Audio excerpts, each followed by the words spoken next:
ماں سے اعتراض کرنا، باپ سے اعتراض کرنا، اللہ نے ارشاد فرمایا ماں اور باپ یہ دونوں ایسے ہیں کہ جیسے جنت اور جنت کا دروازہ. ایک جنت ہے، ماں جنت ہے تو باپ جنت کا دروازہ ہے. بولو سبحان اللہ. اب گھر لے لیا، دروازہ ہی نہیں ہے تو کیسے اندر جاؤ گے؟ دروازہ بھی ضروری ہے.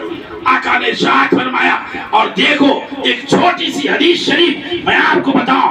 حضرت ابراہیم خلیل اللہ، بولو سبحان اللہ، جنہوں نے کعبے کی تعمیر کی، اور تعمیر کعبے کے بعد جب وہ جس پتھر پہ کھڑے ہو کے تعمیر کعبہ کر رہے تھے، رب نے اس پتھر کو موم بنا دیا. آج بھی نشانی ہے ابراہیم خلیل اللہ کی اس پتھر پہ. اور اس کے بعد جب پتھر میں کھڑے ہو کے وہ پتھر لے کے اوپر جاتے تھے تو پتھر گھٹتا بڑھتا تھا. وہ پتھر گھٹتا بڑھتا تھا. پتھر لینا رہتا تھا تو نیچے آ جاتے تھے، پھر پتھر ہاتھ میں لیا، پتھر بڑا ہوتے ہو تو اوپر چلا جاتا تھا. ایسے تعمیر کعبہ کی. اور جب تعمیر کعبہ مکمل ہو جاتی ہے، اللہ کی بارگاہ میں دعا کی. اللہ نے کہا اے ابراہیم، جس پتھر پہ کھڑے ہو کے آپ نے نماز، آپ نے تعمیر کعبہ کی ہے، ہم قیامت تک کے مسلمانوں کے لیے وہ نماز گاہ بنا دیں گے. اللہ نے قرآن میں کہا وَاتَّخَذُوا مِن مَقَامِ إِبْرَاهِيمَ مُصَلًّى. اے لوگوں، کعبہ شریف میں جاؤ، طواف کرو، اور اس کے بعد کعبہ شریف میں سب کچھ کرنے کے بعد جب تم طواف سے فارغ ہو جاؤ اور نماز پڑھنے کا وقت رہے تو اب نماز مقام ابراہیم پہ پڑھو. مقام ابراہیم پہ پڑھو، اس لیے کہ اللہ کا فرمان ہے، رسول کی سنت ہے، ابراہیم خلیل اللہ کی چاہت ہے. اب وَاتَّخَذُوا مِن مَقَامِ إِبْرَاهِيمَ مُصَلًّى. اب غور کرو، یہ حج اور عمرہ ہے کیا؟ نبیوں کی سنت ہے، بزرگوں کی سنت ہے. حج اور عمرہ اور کچھ نہیں ہے، یہ صرف اللہ والوں کی سنت ہے. صفا مروہ میں دوڑنا حضرت حاجرہ کی سنت ہے.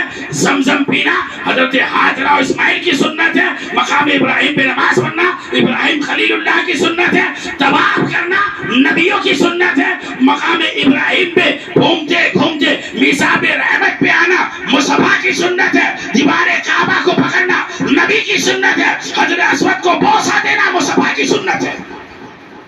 مسلم شریف میں اللہ کے محبوب کے صحابی عمر فاروق حجر اسود کے سامنے آتے ہیں، اور اس کے بعد حضرت علی بھی باب العلم بھی ہے، اور یہ وہ علی ہے اللہ کے نبی نے ارشاد فرمایا انا مدینۃ العلم وابو بکر اساسها وعمر جدارها وعثمان سقفها وعلی بابها.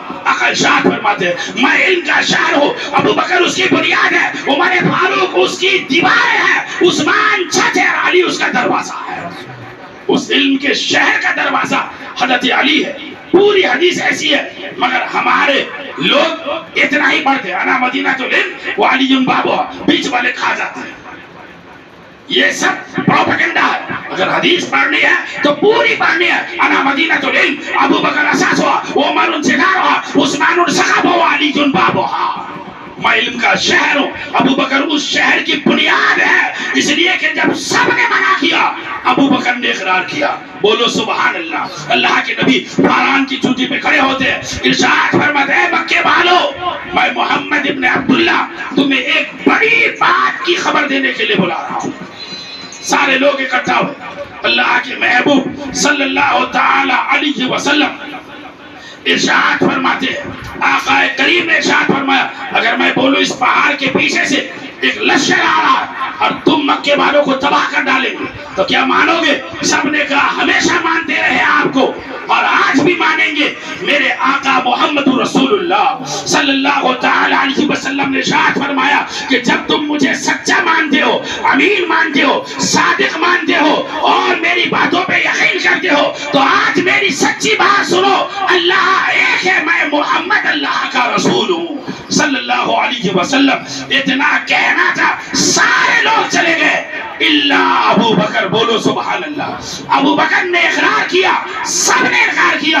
اس لیے بتانا یہ ہے کہ یہ وہ ابو بکر ہے جو بنیاد ہے محمد رسول اللہ کے علم کے شہر کی. اس دنیا میں اسلام کے پرچار کیا جو نبی نے، اس پرچار کی پہلی بنیاد ابو بکر ہے.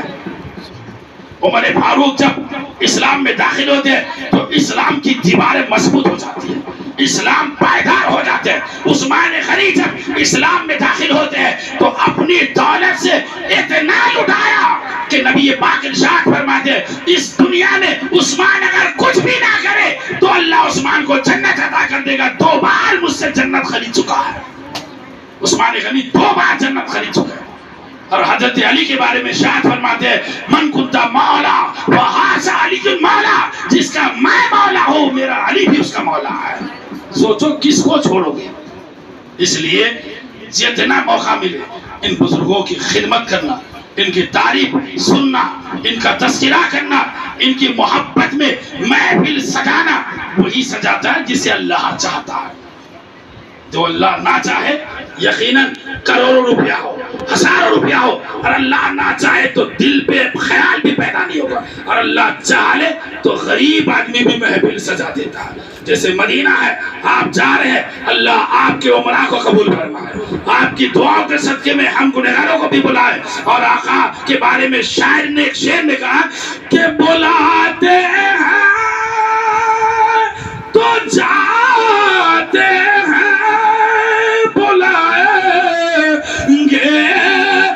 جائیں گے، اور نبی کے بن بلائے کون جاتا ہے مدینے میں۔ خوش نصیب ہے